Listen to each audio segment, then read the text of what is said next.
떠놓고 시작할게요. 자, 그래서 요 다인자 유전은 항상 관건이, 그러니까 유전별로 사람의 유전은 일단 제일 기본적인 내용이 주어진 유전 형질의 특징을 파악해라. 그래서 이 유전 형질의 이런 특징을 가진 유전 형질을 이 사람들한테 적용을 해봐라. 이게 이제 기본적인 루트였다면, 결국에는 이제 그 어떤 종류의 유전에 해당되는지를 찾는 게 제일 첫 번째 우선순위였어. 근데 그 종류가 4가지가 있다라고 했어요. 4가지가.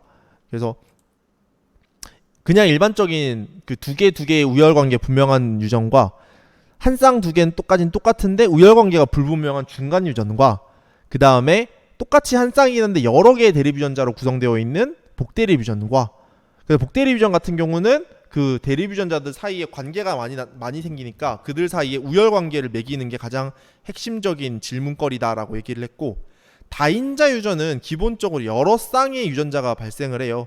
근데 얘는 우열관계가 항상 불분명한 상태로 제시되기 때문에, 그래서 우열관계를 우리가 굳이 파헤칠 필요는 없습니다. 그래서 얘네들은 기본적으로 여러 쌍의 유전자가 존재하기 때문에, 그래서 그 꼭 다인자가 아니더라도 기본적으로 여러 쌍의 유전자가 존재하면 염색체 관계를 밝히는 게 가장 핵심적인 그 미션이란 말이지. 그래서 다인자 유전은 기본적으로 그 몇 쌍의 염색체에 있는지를 깔고 가는 게 중요하다라고 했어요. 그래서 크게 전부 다 독립일 때랑 연관이 되어 있을 때랑 이렇게 둘로 구분을 해서 생각을 해야 된다라고 얘기를 했습니다. 그래서 얘가 기본적으로 독립일 때랑 연관되어 있을 때가 완전 다르거든요. 그래서 왜 이것도 여기 와 있냐? 그거를 좀 잘 구분을 하셔야 되는데, 일반적으로 다인자 유전은 먼저 연관관계를 확인을 해서 독립이냐 연관이냐 먼저 딱 파악을 해서, 독립이면 계산을 통해서 카운팅하라고 했어요. 빈칸 채워 넣는 방식을 통해서 빈칸 그려놓고 전체적인 빈칸은 2의 n제곱개, 그 중에서 대문자가 될 거 ncr개, 그 두 가지를 이용해 가지고 계산을 하면 되고, 왜냐하면은 그냥 일일이 계산을 손으로 쓸 수도 있긴 한데 손으로 써서 계산하는 거는 염색체가 3개 넘어가면 굉장히 복잡해집니다. 전체 경우의 수가 64가지가 되기 때문에 넘어가면 손으로 써가지고 확률을 구하거나 경우의 수를 구하는 거는 염색체가 3개 넘어가면 힘들어요. 그래서 근데 독립은 이게 그 다인자 유전 문제가 3쌍의 유전자가 나오는 게 제일 기본적인 모양이거든요. 그래서 3쌍의 유전자가 나오면은 다 독립이라면은 기본적으로 염색체 3개가 동원되는 상황이기 때문에, 그래서 이거는 일일이 카운팅하기가 너무 힘들어요. 그래서 계산을 해야 돼요. 반면에 그 연관이 되어 있으면은 계산하는 게 불가능합니다. 그래서 연관은 직접 손으로 일일이 써야 되는데, 이것도 마찬가지야. 염색체가 3개가 넘어가면은 손으로 쓰는 게 너무 복잡해지기 때문에, 그래서 연관이 있는 경우는 대부분 염색체 2개에 이렇게 연관되어 있는 그런 문제가 나오게 돼요. 특히나 유전자 3쌍이고 부모님이 전부 다 이형접합일 때는 거기서 나올 수 있는 자녀의 표현형의 경우의 수, 어떻게 얘기했는데 요거는 어느 정도 암기를 하고 있어야 된다고 했어요. 최근의 문제, 그리고 여러분이 볼 수능에서는 사실 이걸 암기를 통해서 문제로 나오는 거는 선생님이 생각에는 절대로 나올 리는 없습니다.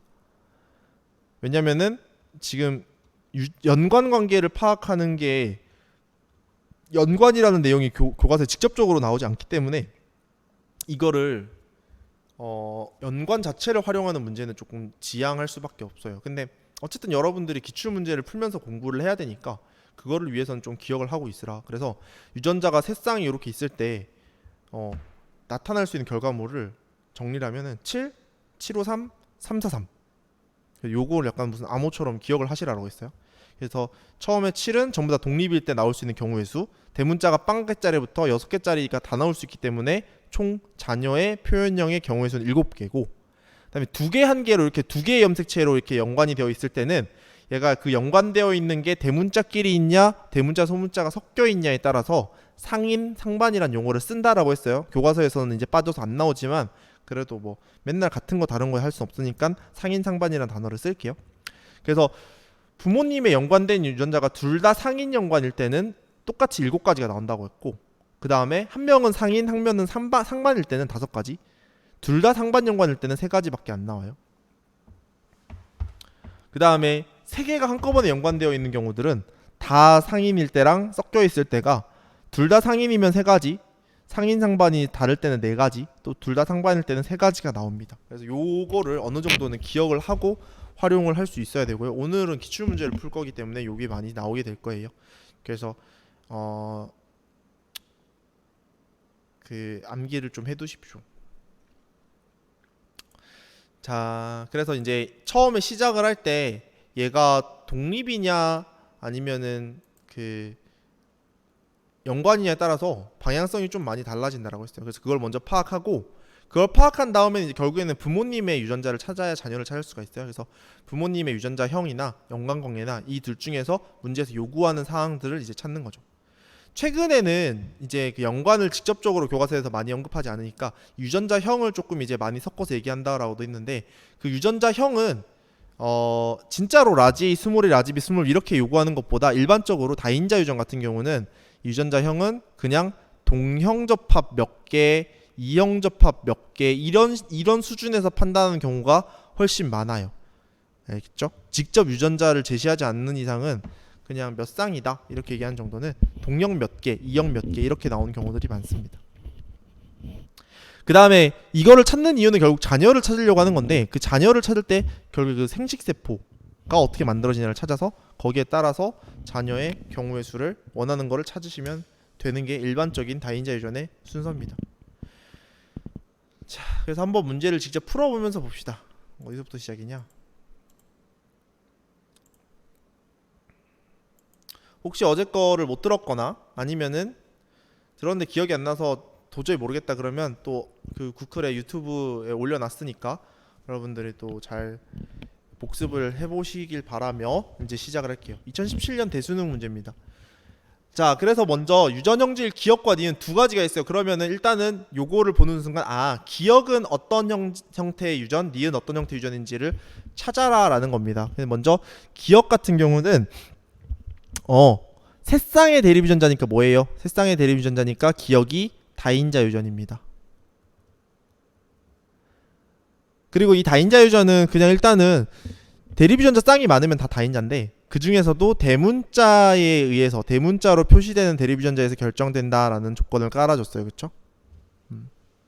대립 유전자 숫자가 다르면 기억의 표현형이 서로 다르다. 이게 이제 일반적으로 우리가 깔아주는 거. 그냥 요거는 특별한 의미 넣고 그냥 다인자 유전입니다 라는 거예요. 그러니까 봐봐요. 그 다음에 다시 그 다음에 니은은 라지와 스몰이에 대해서 결정되며 얘는 완전 우성이야. 그러니까 그냥 일반적인 유전인 거죠. 그러니까 니은에 대해서는 더 이상 의문점이 없어. 다 알았어. 근데 이제 기억에 대해서는 다인자 유전인데, 여기까지만 읽었을 때 뭐가 빠졌냐면은 이제 이 유전자들이 어떤 염색체에 있는지가 빠졌죠. 그래서 연관관계가 어떻게 되는지를 아직 몰라요. 근데 마지막에 이 ABD 유전자는 각각 서로 다른 상염색체다라는 요 멘트 때문에 여기서 A와 B와 D도 서로 다른 염색체에 있다. 그러니까 지금 얘는 독립이구나 라고 판단할 수가 있습니다. 그럼 여기에선 더 이상 찾을 게 없는 거야. 기억에 대해서도 그거 다 알았고, 그 다음에 니은에 대해서도 다 알았으니까 이제 바로 문제로 들어가시면 돼요. 그래서 유전자형이 이렇게 되어 있는 개체에서 형성될 수 있는 생식세포 유전자형은 최대 14가지다. 자, 일단은 유전자 염색체가 다르면 염색체별로 계산을 하라고 했어요. 근데 다인자 유전 같은 경우는 다른 염색체에 있는 유전자들이 합쳐져서 하나의 형질을 결정하기 때문에 다인자 유전은 하나의 세트로 봐야 돼요. 그래서 지금은 요 유전자형이네. 유전자형은 상관없어. 유전자형은 그래서 예를 들어서 라지 A, 스몰 A, 라지 B, 스몰 B, 라지 D, 스몰 D, 라지 E, 스몰이라고 있을 때 결국에 생식세포는 어떻게 만들어요? 둘 중에 하나, 둘 중에 하나, 둘 중에 하나, 둘 중에 하나지. 그래서 선택지가 이거 아니면 이거 두 가지, 이거 아니면 이거 두 가지, 이거 아니면 이거 두 가지, 이거 아니면 이거 두 가지 해서 얘네들이 다 있어야 되잖아. 그럴 때 우리가 수학에서는 경우의 수를 구할 때 곱하기로 연결을 하죠. 그래서 생식세포의 종류는 총 16가지가 나와야 됩니다. 땡! 그 다음에 유전자형이 요런 개체 사이에서 태어날 때 자손에서 나타날 수 있는 표현형은 최대 8가지다 라고 했는데, 자, 그래서 여기에서는 지금 이 A, B, D는 다인자 유전이고 E는 형질 니은이야. 그래서 그 형질별로 나눠서 생각을 해야 돼요. 독립적이니까요. 그래서 먼저 니은이 쉬우니까 이거부터 먼저 보면은 니은은 그냥 라지 스몰입니다. 그래서 아버지가 라지 스몰이 어머니가 스몰 이 스몰이라고 했을 때 나올 수 있는 자녀는요 라지 이 스몰이 아니면 스몰 이 스몰이가 되겠죠. 얘네 표현형은 얘가 우성이 되고 얘가 열성이 되니까 지금 니은의 표현형은 최대 두 가지가 됩니다. 반면에 기역은 지금 요런 아버지랑 요런 어머니 사이에서 개체가 자손이 태어났단 말이지. 지금은 다인자 유전에 전부 다 독립이니까 어떻게 하라 그랬어요? 빈칸 채우기. 뭐 굳이 안 그려도 익숙하게 바로 나오면 그렇게 하시면 되고요. 아직까지 안 익숙하면 직접 그리시는 게 실수 안 하고 좋습니다. 근데 여기 했을 때 아버지의 A는 이 대문자가 될 수도 있고 소문자가 될 수 있어서 두 가지 옵션이 있는 거야. 근데 어머니의 A는 뭐예요? 무조건 스몰 A밖에 이걸 주든 스몰 A지. 그래서 고정픽. 고정이 되는 게 이렇게 세 가지가 있죠. 근데 요거는 B 두 가지, 라지 D 스몰 D 두 가지 해서 지금 여기에서 일단은 빈칸이 세 칸이 나오는 거야. 그쵸? 근데 지금 원하는 거는 표현형입니다. 표현형은 그냥 대문자의 개수만 따지면 돼요. 전체에서. 근데 지금 주어진 이미 채워진 칸들이 전부 다 소문자이기 때문에 요 세 칸에다가 어떻게 채우냐가 미션입니다. 그래서 세 칸에다가 전부 다 대문자를 채우면 대문자가 최대 세 가지가 될 거고요. 세 칸에다가 대문자를 하나도 안 채우면 최소 0개가 되겠죠. 그럼 요 자손의 표현형은 대문자 0개짜리부터 3개짜리까지 나올 수가 있어요. 그러니까 0, 1, 2, 3 하면 종류는 총 4가지가 나오게 되겠죠. 그래서 자녀는 4가지, 2가지 해서 총 8가지의 서로 다른 형태의 자녀들이 나올 수가 있습니다. 그래서 자녀의 표현형은 최대 8가지다 라고 볼 수가 있겠죠. 여기까지는 이해되는 거, 이해 안 되는 거 없으시죠? 특히나 다인자 유전은 약간 수학에서 경우의 수나 확률 계산하는 개념이 약간 또 많이 필요하긴 해요. 그래서 그런 부분이 조금 헷갈리면 어려우면은 좀 다인자 유전이 어려울 것이고. 그다음에 디귿번. 이번에는 요런 암수를 교배를 했대. 그러니까 요거 따로따로 봐야 돼요.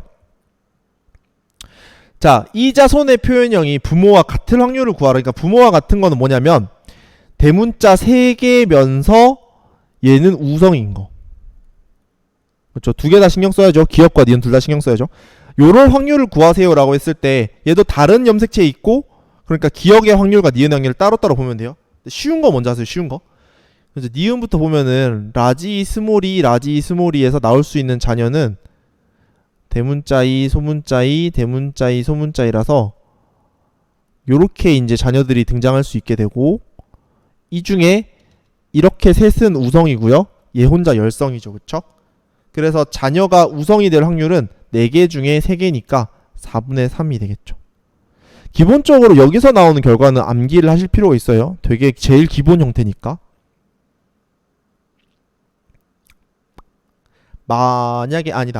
만약에 이게 지금 불완전 우성이었다면은 부모님과 같을 확률이 4분의 3이 아니라 2분의 1이 되겠죠. 왜냐면 라지랑 라지 스몰이가 서로 다른 표현형이 될 테니까. 자, 그 다음에 기역을 다시 보면은 기역은 이번에는 부모님이 둘 다 이형접합이시기 때문에 그냥 부모님들의 유전자에 이형접합만 6쌍이 있습니다. 다 지금 대문자 소문자가 가능한 거야. 그래서 전체를 채울 수 있는 경우의 수는 모든 칸이 2가지씩 옵션이 생기기 때문에 전체 2의 6제곱이 되고요. 그 중에서 지금 원하는 거는 부모님처럼 대문자가 3개가 되어라 하잖아. 그래서 6칸 중에 대문자를 3칸을 채우는 방법. 요게 지금 확률이 돼요. 요거는 그래서 직접 카운팅이 너무 힘들어. 그죠? 분모원 지금 64가지인데 여기는 20가지. 그래서 약분하면 16분의 5가 나와요. 요거랑 요거를 곱해야 지금 여기에서 부모님이랑 같은 확률을 구할 수가 있어요. 얘네들 지금 4분의 3이랑 16분의 5를 곱했을 때 32분의 5가 나오진 않죠. 이해되겠죠? 근데 답은 그래서 2번이 될 텐데, 근데 왜 쉬운 거 먼저 하라고 했냐면, 봐봐. 우리가 니은을 먼저 구했어요. 근데 니은이 부모님이랑 같을 확률, 부모님과 같아질 확률이 4분의 3이었잖아요. 자, 이 전체 32분의 5라는 확률은 기역의 확률과 니은의 확률을 곱해서 나오는 결과일 텐데, 니은이 지금 4분의 3이야. 그럼 요게 만족되려면 기역이 얼마가 나와야 하냐면요. 8분의 24분의 5가 나와야 돼.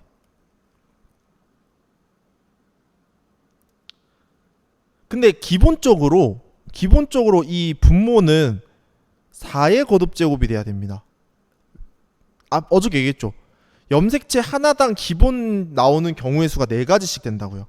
염색체가 n쌍의 염색체로 지금 구성이 되어 있으면 4의 n제곱개가 분모에 오는 게 기본이야. 지금 여기서는 3쌍이었기 때문에 전체가 4의 3제곱 64가지가 된 거예요. 근데 분모가 24가 나오는 거는 4 곱하기 3, 2 곱하기 3이잖아. 그치? 그러니까 뭔가 하나의 경우의 수가 3개짜리, 전체 경우의 수가 3개짜리가 있어야 된다는 얘기인데 그런 경우가 전혀 없는 건 아니지만 잘 없어요. 24분의 5라는 확률이 나올 가능성은 거의 없습니다.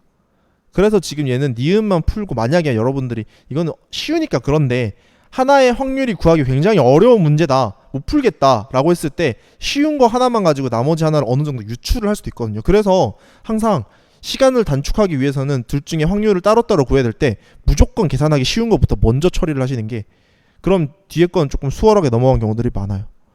지금 얘는 4분의 3만 봐도 조금 감이 있으면 이게 4분의 3이네, 틀렸네, 이렇게 갈 수 있어요. 알겠죠? 이게 이제 우리의 지금 수업의 제목대로 고인물들의 시선입니다. 고인물들은 둘 다 계산하지 않아요. 이거 했는데 가능성이 충분히 있겠다 싶으면 그때 계산하는 거지. 그래서 땡. 답은 2번입니다. 지금 문제는 다인자 유전에 대해서 해석할 거리는 없었어. 근데 얘는 이제 더 이상 해석할 게 없구나라는 걸 아는 것도 중요하다고. 그거 자체가 어려우니까 여러분들이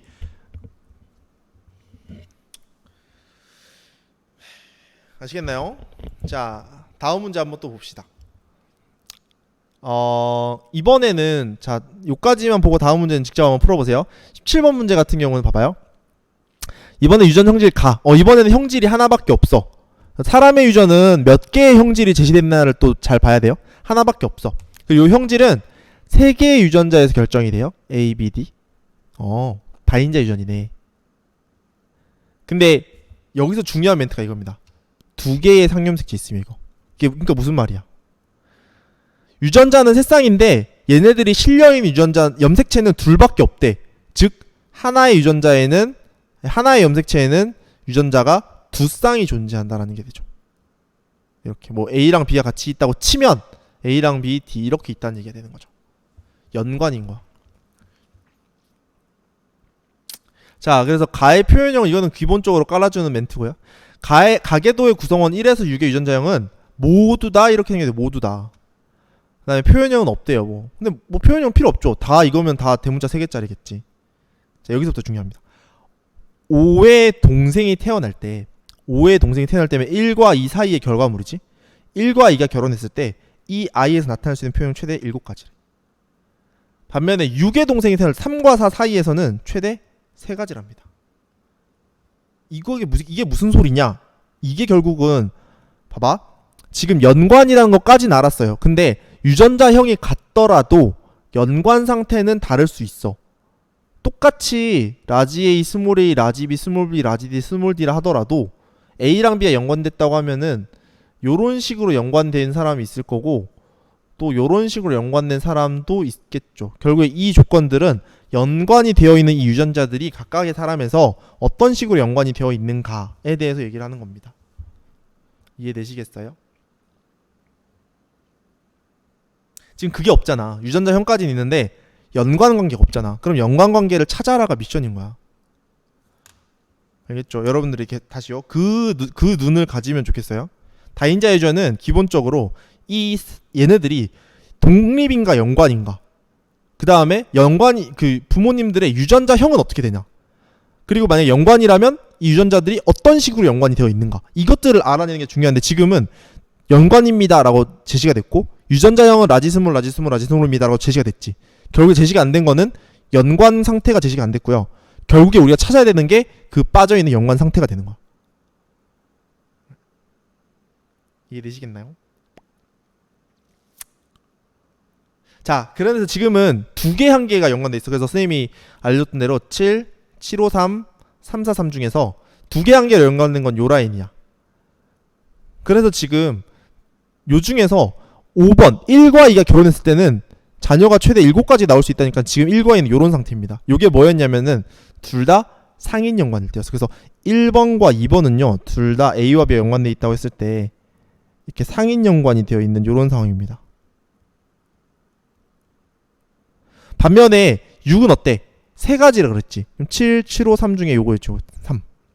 그래서 요거는 언제였냐면 상반 상반에서 요거 상인 상인 상인 상반 상반 상반 요 순서입니다. 요거도 마찬가지 인반 반. 그래서 얘는 3번과 4번은 또 둘 다 상반 연관인 겁니다. A와 B, A와 B요. 아까도 얘기했지만 다인자 유전에서는 그냥 대문자 개수가 중요하니까 굳이 무슨 특정한 유전자형을 언급하지 않는 이상은 그냥 연관 상태는 두 개가 하나의 염색체에 있다. 요게 중요한 거지. 그게 A랑 B, A랑 D 이건 크게 중요하지 않아요. 밑에서 물어봤을 때. 그래서 그것도 그래. 봐봐. 그래서 그 지금은 선생님이 연습하니까 처음부터 이렇게 있지만 나중에 여러분들 시험 봤을 때는 이거부터 보라고 했어요. 1번부터.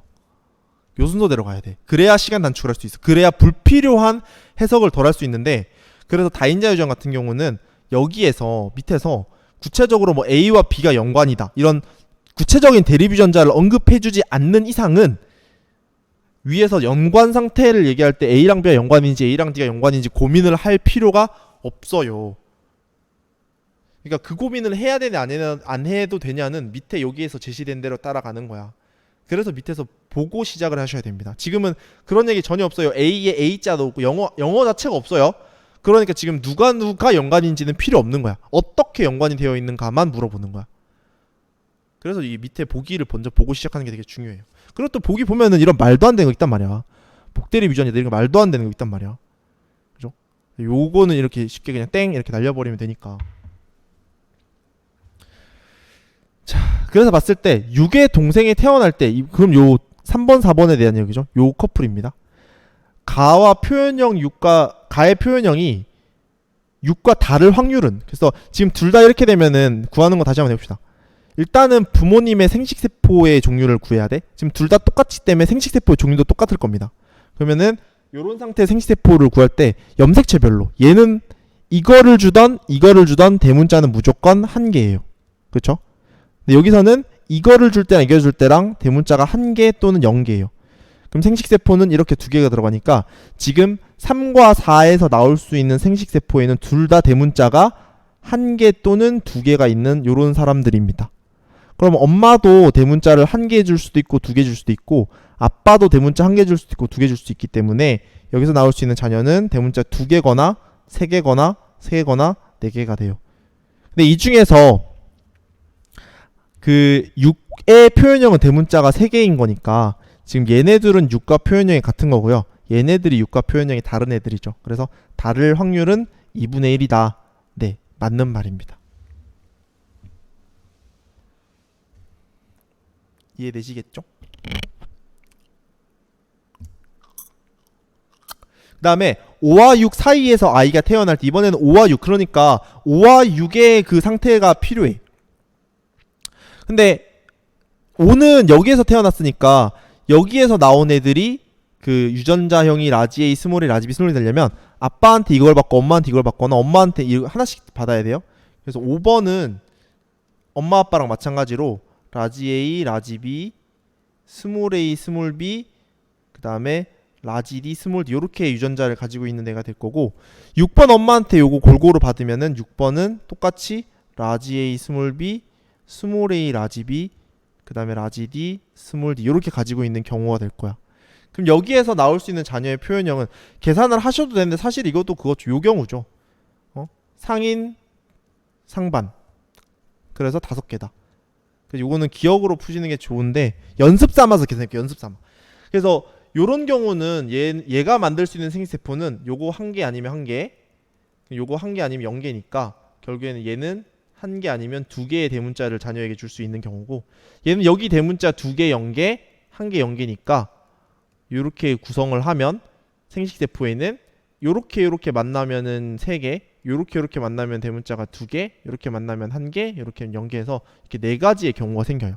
그래서 요 자녀는 5번은 0 아니면 1 아니면 2 아니면 표를 그리자. 5번은 자녀한테 대문자를 0개, 1개, 2개, 3개를 줄 수 있고요. 6번은 1개 아니면 2개를 줄 수 있어요. 그래서 여기 나올 수 있는 거는 합쳐보면은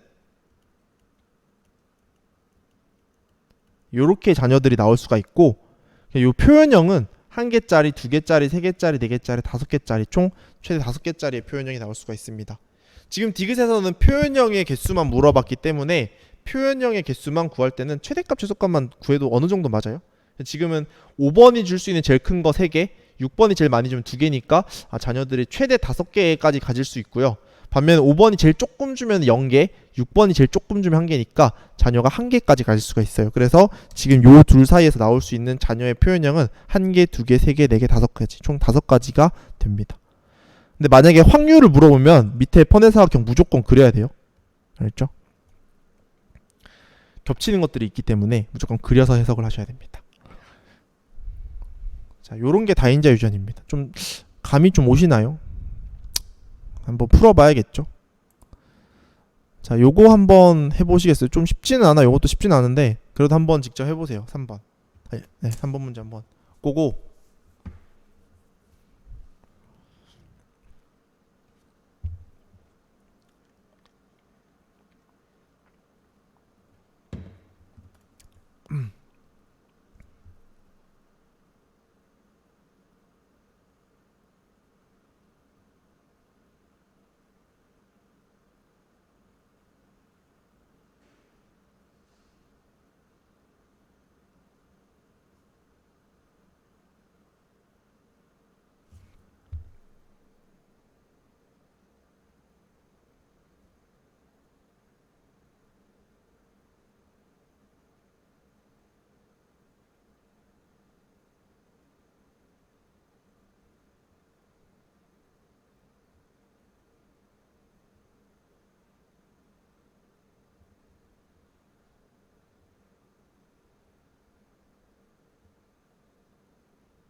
자,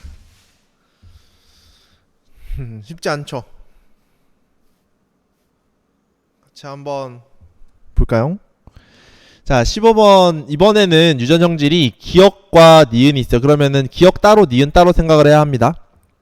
근데 기억이 어떤 유전인가 봤더니 세 개가 다 결정되니까 기억이 다인자네요. 그쵸? 기억은 다인자입니다.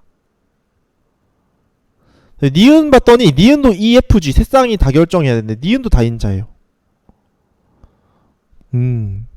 그리고 둘 다 일반적인 우리가 알고 있는 그런 다인자다라는 얘기고, 자, 그래서 지금 다른 형질이기 때문에 이렇게 있어도 나눠서 생각해야 돼요. 그래서 둘 다 이렇게 삼성 잡종인 요런 부모님한테서 태어날 때 기억의 표현형은 최대 4가지래. 4가지는 이거였을 때 이거 정리를 해보면 7, 753, 343 중에 4가지는 이거밖에 없어요.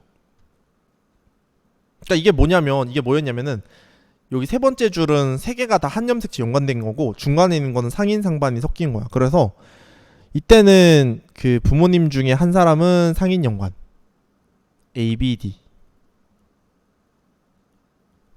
그 다음에 한 사람은 상반 연관. 이것도 마찬가지야. 어떻게 섞여 있어도 크게 상관없어요. 여기에서 나와서 4명이다. 그래서 그냥 요걸로 끝내야 돼. 이거는 4가지로. 그래서 얘는 다 안 거예요. 기억에 대해서는. 근데 니은은 최대 7가지로. 근데 보니까 7가지가 나오는 거는 2가지 케이스가 있거든. 그래서 얘는 2가지 옵션이 생긴 거야. 하나는 전부 다 독립인 거, 모두 다 독립이거나, 두 번째는 연관되어 있거나. 근데 연관이 여기는 뭐였냐면은 두 개 한 개가 상인 연관인 거거든요. 그래서 둘 다 요런 상태가 되어 있다라는 거지. 요런 상태가. 이것 중에 결정을 해야 되는 거야. 그래서 이게 결정이 돼야지 그 다음에 해결할 거 아니에요. 항상 그 사람의 유전에 가장 그 문제풀이 시작해야 되는 그 상황은 부모님의 유전자 상태를 다 찾으면 이제 해석에 들어가면 돼요.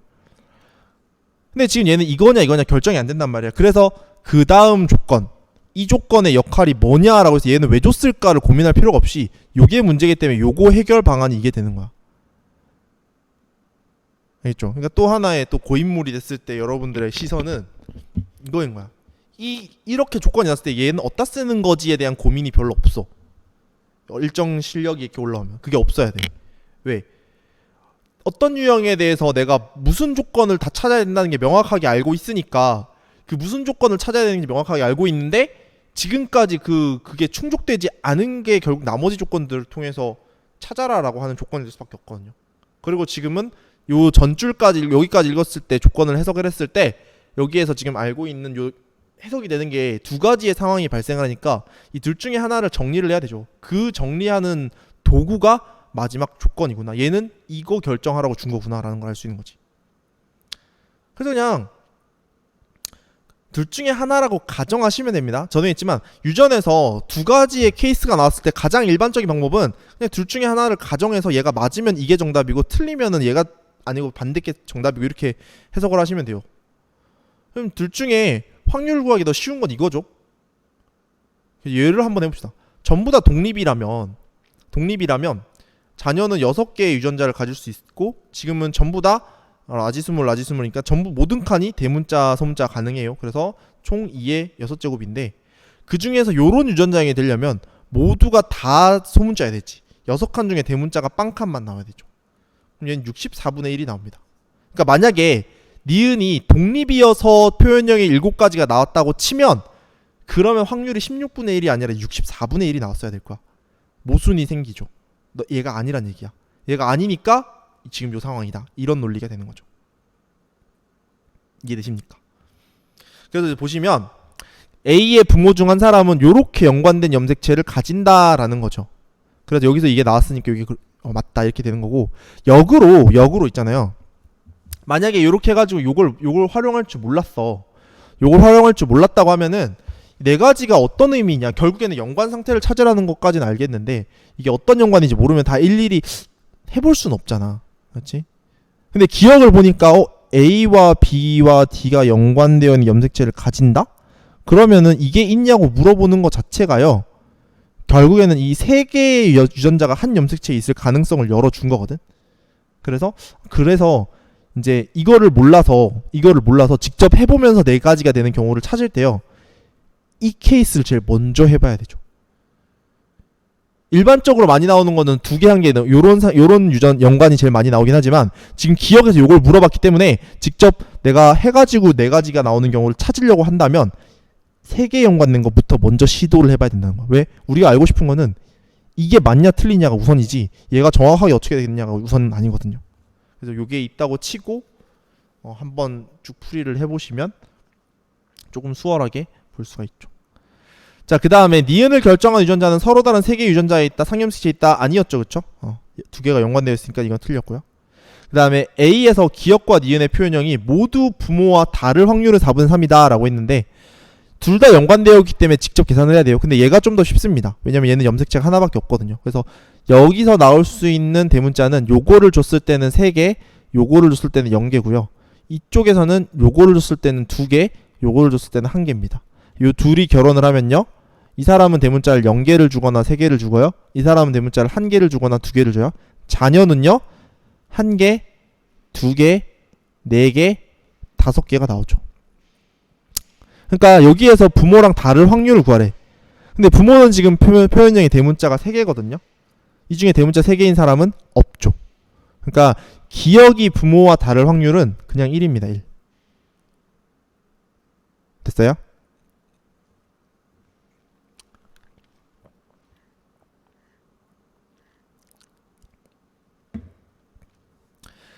요걸 다시 한번 구하면 이번에는 부모가 둘 다 이런 상황입니다. 상인연관이에요. 그래서 요 염색체 세트로 줄 수 있는 거는 0개 아니면 2개, 요 염색체 세트는 0개 아니면 1개 해서 이 사람의 생식세포는 0, 1, 2, 3의 옵션이 있고 이 둘이 만난 거야. 0, 1, 2, 3이 만났으니까 요렇게 다 가능하죠.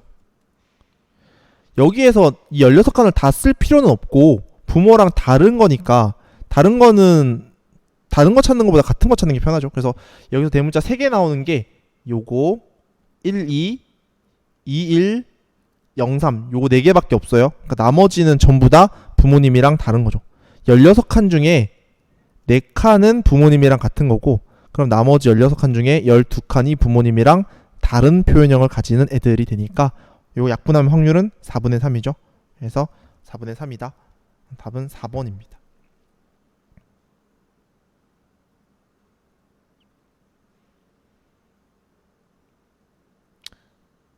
여기까지 되셨죠?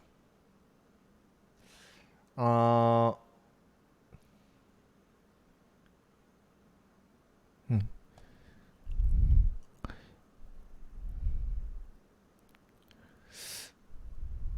여기에서 선생님이 그 좀 이상한 얘기지만 굉장히 도움이 많이 되는 얘기를 하나 해줄게요. 이거 저번 학기 때 세원 선생님한테 수업 들은 친구들은 중간에 한번 얘기해주긴 했는데, 자, 그 이쯤 이제 슬슬 유전이 절망적으로 다가오는 친구들에게 한 줄기 빛을 주겠습니다.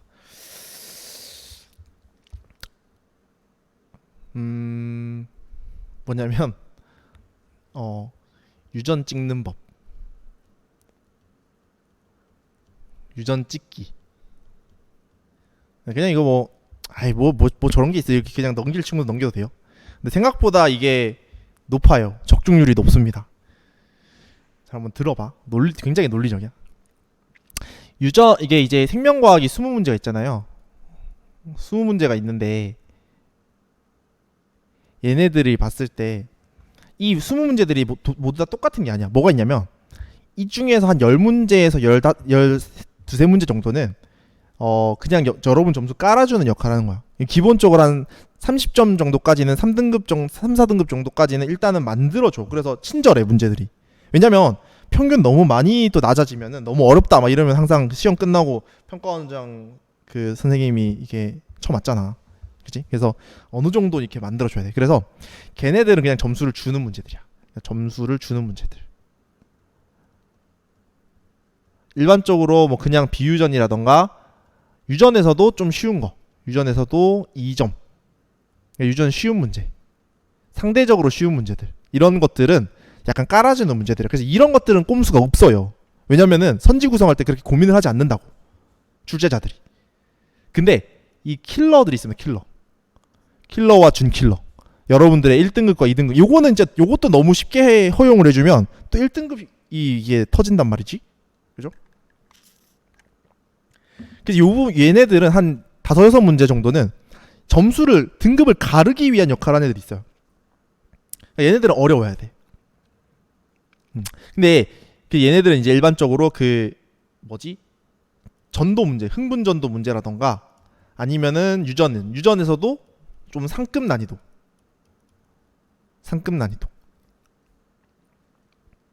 가계도라던가 비분리 문제라던가 이런 상급 난이도들을. 근데 얘네들을 약간 이제 이렇게 쑥 가는 경우들이 있어요. 봐봐. 이거는 수학에서도 여러분들이 기억, 니은, 디귿 문제가 한 문제씩 나오잖아요. 이게 선생님이 옛날에 알바로 수학과외 할 때 그때 이제 착안을 한, 수학과외 할 때는 선생님 고3 때 수학 공부하다가 처음에 생각한 거야. 뭐가 있냐면 선지가 이렇게 기억, 니은, 디귿이 있어요. 근데 얘네들이 보면은 기억과 니은과 디귿이 전부 다 똑같은 역할을 하는 게 아니야. 뭐냐면 수학에선 이런 구조죠. 기억을 풀어서 니은을 풀고 니은을 풀어서 디귿을 풀고 이런 구조가 많잖아. 즉 뭐냐면 킬러 문제의 기억, 니은, 디귿 선지 중에서 진짜 킬러는 디귿이야. 이해돼요? 근데 요 구조가요, 생명에서 어려운 문제도 거의 대부분 적용됩니다. 생명에서 킬러 문제들이 결국 그 논리적으로 해석하는 문제들을 봤을 때 그 디귿번에 나오는 선지가 항상 제일 종합적인 선지가 와요. 제일 많이 해석을 해야, 제일 최대한 많이 해석을 해야 디귿을 풀 수 있는 게 나와. 그건 그렇다고 쳐. 그거는 뭐 나도 아는데요. 근데 봐봐. 그럼 거꾸로 생각해봐. 그러면 이 문제의 역할은 킬러야. 등급을 나누는 거예요. 그리고 이 안에서 디귿이 킬러야. 그랬을 때 평가원 출제자들의 입장에서 만약에 이 디귿을 풀 정도의 실력은 안 되는데 애매하게 얘보다는 조금 쉬운 기역과 니은 정도만 풀 수 있는 친구들이 기역과 니은까지만 풀고 디귿을 못 풀었다. 그랬을 때 얘네들이 정답을 맞추는 상황이 생기면 디귿이 킬러 선지로서의 의미가 굉장히 떨어진단 말이죠. 무슨 소리냐면 봐봐. 방금 문제를 푸는 데 있어서요. 만약에 여러분들이 디귿, 지금 확률 문제니까 제일 복잡해요. 딱 봐도 지금도 그렇죠. 얘는 연관 상태만 알면 딱 끝나는 건데 얘는 계산을 했어야 되잖아. 그렇죠?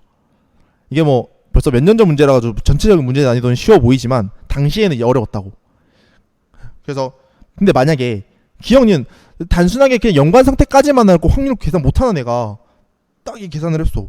근데 얘가 해보니까 지금 기억과 니은이 기억은 맞고 니은 틀리네? 아 근데 디귿 못 풀겠어.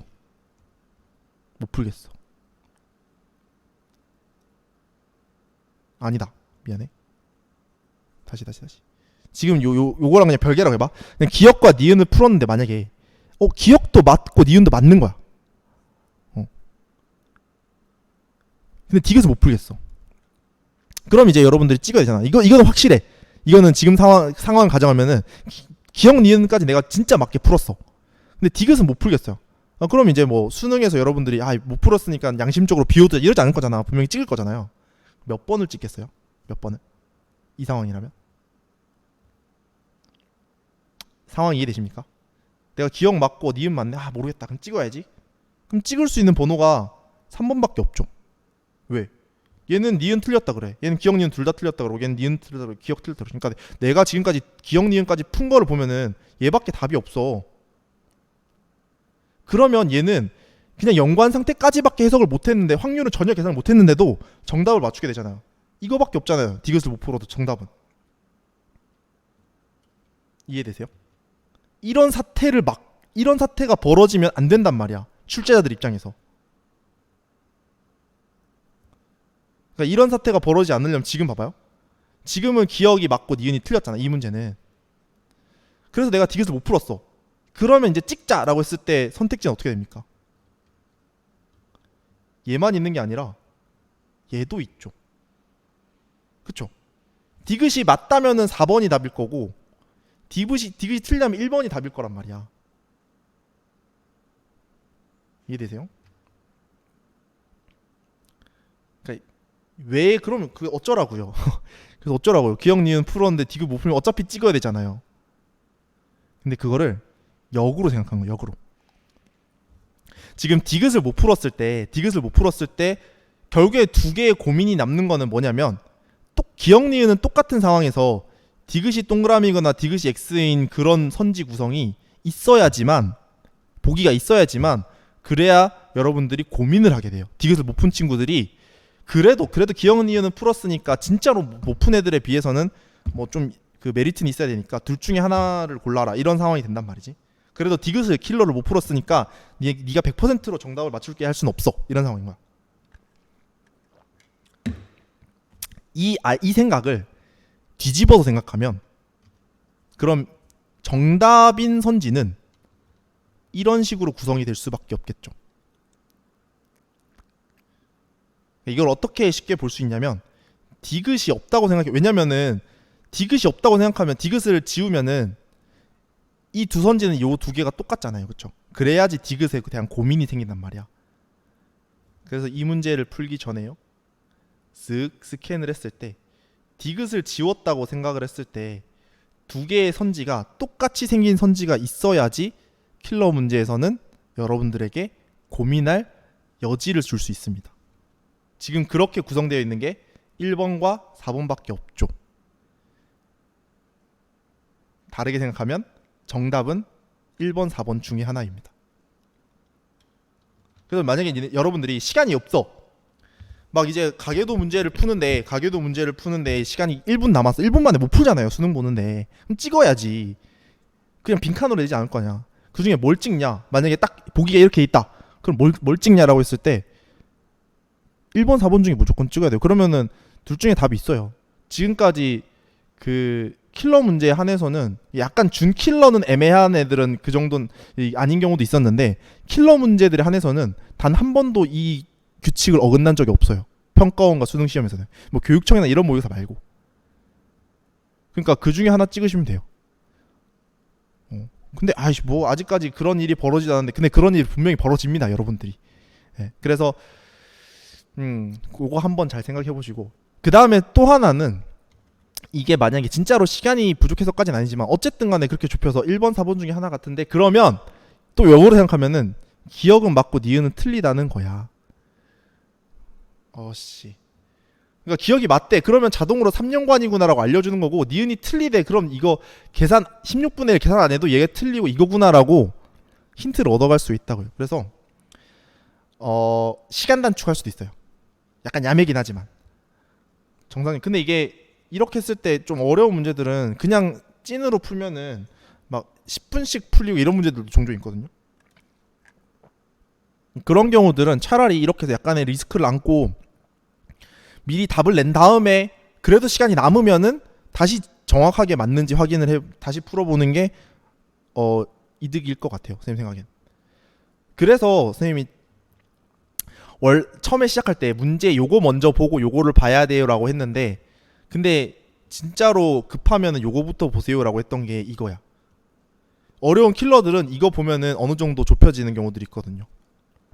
지금 앞부분에 나온 애들은 그렇게 많이 킬러는 아니어가지고 뭐 그게 막 그렇게 크리티컬하게. 요거도 마찬가지지. 17번도 지금 보면은 딱 째려봤을 때 얘 둘 중에 골라야 돼. 왜? 왠지 알겠나요? 디귿 지웠을 때 겹치는 게 2번, 5번밖에 없거든요. 그럼 2번, 5번으로 좁혔다고 하면은 기억 틀렸고 니은 맞다라고 일단 깔고 가는 거야. 그럼 니은을 굳이 계산을 할 필요가 없이 건너뛰고 디귿만 풀고 답을 체크하고 넘어가면 되죠. 그러면 여러분들이 이거 문제 푸는데 1분 정도면 될 거예요. 그리고 나서 다시 한번 확인을 해보는 게 제일 현실적인 풀이라고 생각합니다. 현실적인 시간 관리를 하면서. 물론 가장 좋은 거는 계속 선생님이 말하는 고인물이 되셔가지고, 여러분들이 고인물이 되셔가지고 뭐 이런 꼼수 쓰지 않고도 그냥 이렇게 쓱 째려보면 문제 쫙 해석되고 이렇게 되면 제일 좋아. 근데 그렇게 되지 않을 가능성이 있으니까 그 평가원 문제를 풀 때는 이렇게 역으로 푸는 것도 한 번씩 해보세요. 이게 안 해보면은 시험장에서 안 써지거든. 머리로는 알아도 안 써져요. 알겠지? 그래서 한 번씩 이거 이거 너무 안 생각보다 적중률이 높아요. 그래서 한 번씩 해보십시오. 몇 가지가 더 있어요. 이게 수능에 적용되는 이게 적중률 높은 찍기 방법이 몇 가지가 더 있는데, 제일 핵심은 이겁니다. 그래서 요건 여러분들이 좀 적극적으로 활용하셔도, 다시 말하자면 약간 애매한 준킬러들, 약간 유전이지만 좀 어려운 것 같은데 그렇게 안 어려워 보이다, 그런 애들 말고, 그런 애들은 약간 한 80% 정도의 적중률. 쉬운 애들은 절대로 이렇게 풀면 안 되고, 쉬운 애들은 그냥 풀어야죠. 쉬운 애들도 이렇게 풀고 있으면 그건 이제 버리는 거죠. 근데 진짜 킬러들, 가계도나 이런 애들은 이렇게 접근하면은 됩니다. 자, 뭐 또 헛소리를 하느라고 좀 시간이 지났는데, 그래도 요건 여러분들이 잘 정리해 두시면 도움이 많이 되지 않을까. 요거는 여러분들 풀어보세요. 요번에 6월달에 나왔던 건데 조금 어려워요. 조금 어려운데 한번 직접 풀어보시고, 그 유전에 대해, 다인자 유전에서 또 다른 형태의 유형이 또 있어요. 뭐가 있냐면, 지금까지는 다인자끼리만 연관이 되어 있는 그런 유형이었어. 그래서 이제 어쨌든 간에 형질들끼리 분리해서 따로따로 생각을 하시면 되는데, 이 연관이긴 연관인데 다인자랑 그냥 전혀 다른 유전자 형질이 이렇게 연관되어 있는 그런 경우들이 있어요. 그러면 얘네들은 같은 염색체에 있는 바람에 따로따로 생각할 수가 없어. 그래서 계속 같이 달고 다녀야 되는 그런 좀 어려움이 있는 그런 유형입니다. 근데 이게 최근에 작년에도 나오고 해가지고 최근에 좀 나오고 있는 편이라서 좀 정리를 해둬야 돼요. 제일 요런 상황의 제일 핵심은 뭐냐면, 어쨌든 직접 카운팅을 해야 하는데 그 기준을 뭐로 잡냐, 기준을 뭐로 정리를 할 것이냐인데, 기준을 다인자 유전 말고 다른 유전을 기준으로 잡아야 돼요. 어쨌든 일일이 정리를 해야 돼. 일일이 정리를 해야 되는데, 다인자 유전 말고 다른 유전 기준으로 정리를 해야 되고, 두 번째로는 일단은 염색체별로 따로따로 정리를 해야 됩니다. 염색체별로 따로따로 정리를 해야 그나마 좀 편하게 정리를 할 수가 있어요. 그 다음에 여기 마지막 줄에 써있는데, 이때 중요한 거는 그 표현형 중에 유전자형이 딱 하나만 있는 게 굉장히 핵심적인 해석의 도구가 됩니다. 무슨 소리인지는 문제를 풀면서 얘기를 해줄게요. 자, 요런 식의 문제가 있어요. 작년 6월 평가원에 나왔던 문제예요. 그나마 요런 유형에서는 요게 좀 쉽게 나온 편입니다. 그래서 요거랑 비스무리하게 이용해서 작년 수능에 나왔어요. 작년 수능에 아까 전에 얘기했지만 6월달 9월달에 나왔던 그런 유전의 유형들이 수능에 직접적으로 연결되는 경우들이 많아요. 그래서 딱 똑같이는 아닌데 이런 그림을 차용해가지고 문제가 나왔어요. 돌연변이 문제로. 자, 어쨌든 봐봐, 지금 어떤 상황이냐면요, 기역과 니은이라는 형질이 있어요.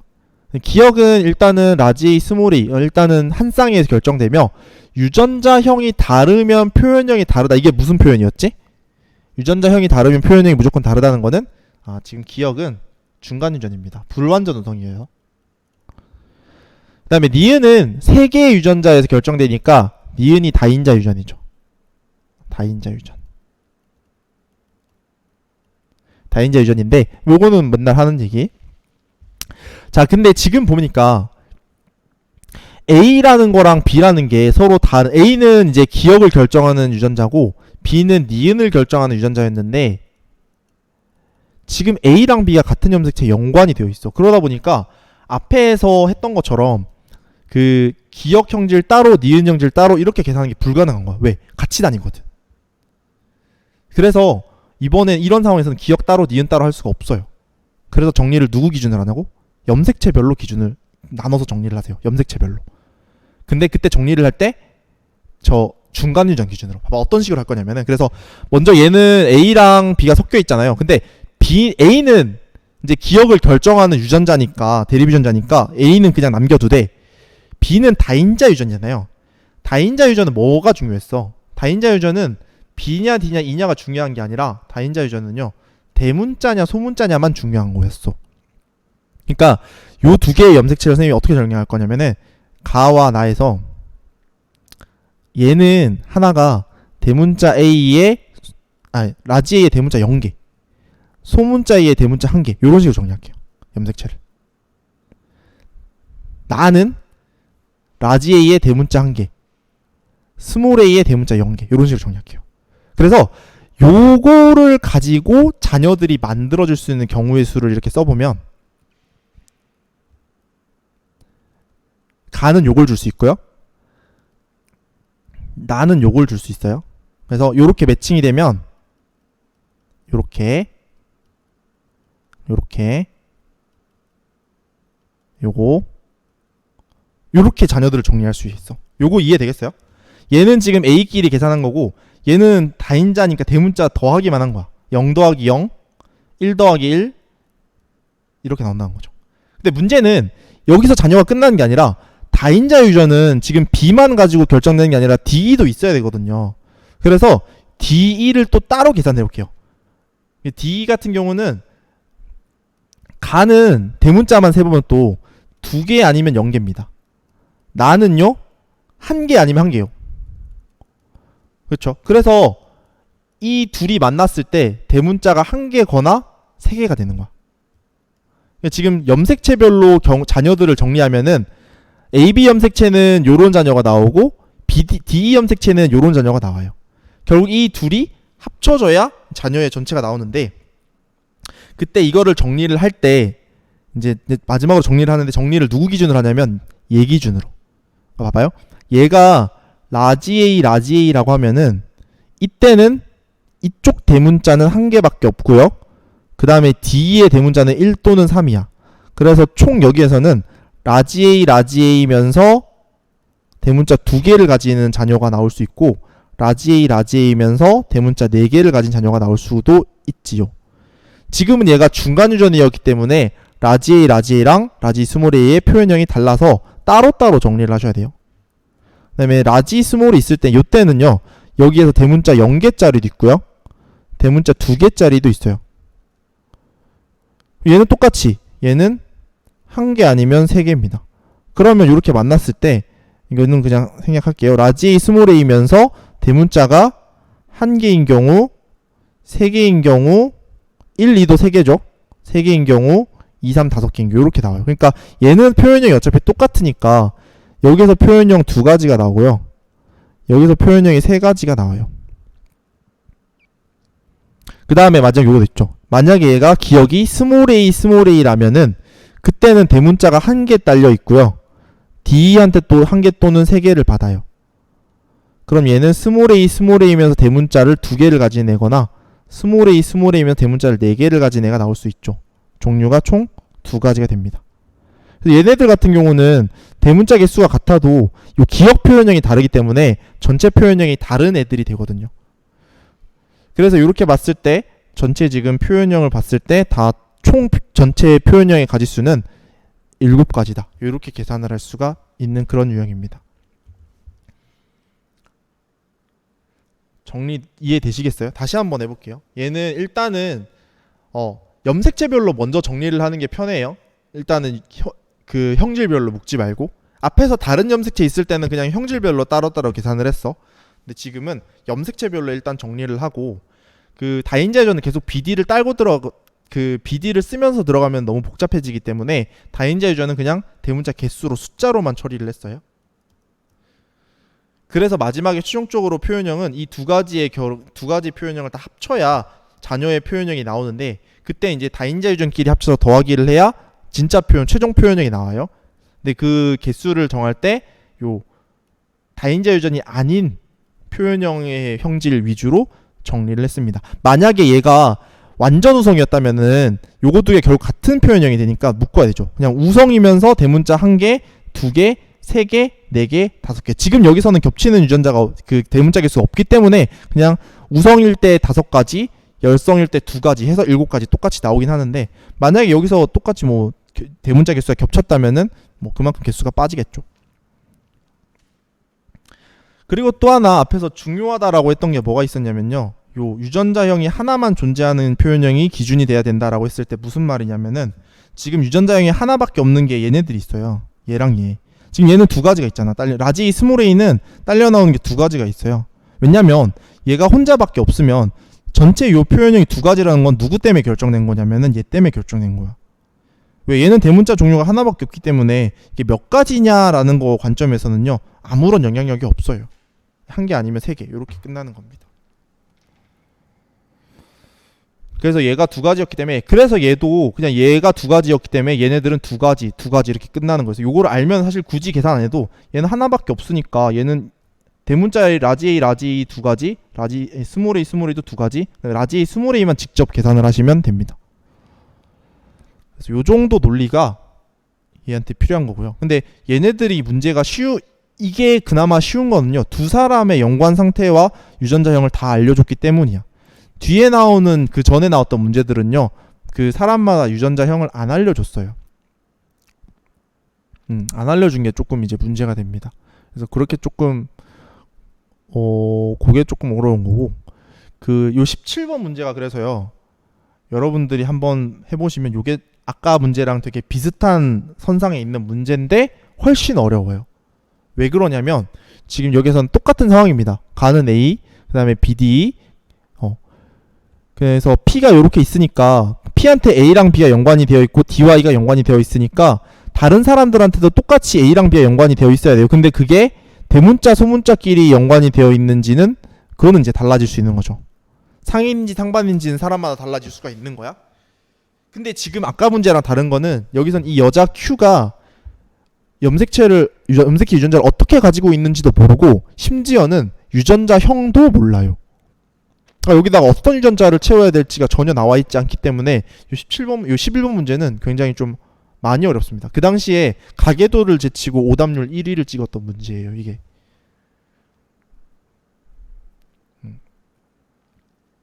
근데 이것도 사실 잘 생각해 보면은 아까 선생님이 얘기했던 논리들대로 가면은 그래도 조금 수월하기는 하거든요.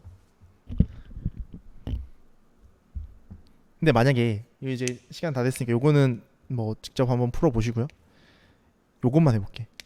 이거를 여러분들이 수능을 수능장에서 풀고 있는데 도저히 모르겠어. 어려워. 이거는 그래요. 그때 정답률 20%도 안 나왔어요. 이거 20%안 나왔다는 얘기는 찍어서 맞춘 애들보다 풀어서 맞춘 애가 더 적다는 얘기야. 그렇죠? 몇 번을 고를래요? 몇 번을 답을 하면 될까?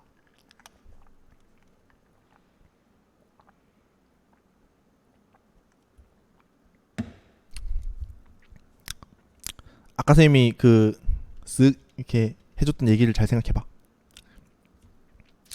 얘는 어렵잖아. 킬러 문제란 말이야. 누가 봐도 킬러 문제 이거는. 디귿을 지었을 때 겹치는 건 1번, 4번밖에 없어요. 답은 1번과 4번 중에 있을 겁니다. 이게 또 1번이 다인자유전이다. 이건 너무 뻔한 거예요. 그래서 기억이 무조건 맞거든요. 그렇죠? 그럼 이제 디귿만 풀면 되잖아. 그럼 어차피 디귿 푸는 거 어렵잖아요. 네, 선생님. 디귿을 푸는 거 어차피 어렵지 않습니까? 근데 여기서 또 선생님이 어저께 얘기해줬던 내용을 기억하는 친구들이 있다면 이 고난도의 이 역대급 고난도 문제를 30초 컷을 해서 정답을 맞출 수가 있다고. 뭐냐? 결국 디귿이 맞는지 틀린지 말면 되거든. 근데 얘가 물어보는 게 디귿이 10분의 3이라고 물어봤잖아요. 그러면 이 10분의 3이라는 확률이 나오려면 어떻게 구성이 돼야 되냐면 뭐 굳이 따지면 뭐 2분의 1 곱하기 5분의 3 이렇게 나와야 돼. 근데 지금 분모가 뭐야? 5가 있단 얘기예요. 근데 뭐라 그랬어? 유전에서 기본 단위는 염색체입니다. 그리고 그 염색체는 기본적으로 몇 개의 경우의 수가 발생한다고 했냐면 4개의 경우의 수에 발생한다고 했어요. 그러니까 이거는 절대로 어떤 짓을 해서라도 표현형이 확률이 5분의 얼마로 나올 수는 없어요. 유전에서는. 이게 4가지 중에 하나가 빠지면서 3분의 얼마가 나오는 경우들은 있어요.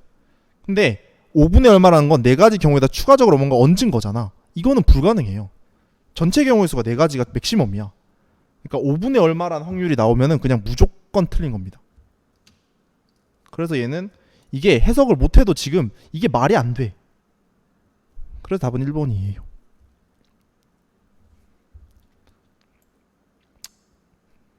엄청나죠? 네. 수능에서는 평가원에서는 이런 게 어느 정도 또 가능해. 좀 이게 이런 짓을 가끔 해요 수능에서. 그래서 요럴 때는 그냥 고민하지 말고 너는 빠이빠이 이렇게 하시면 됩니다.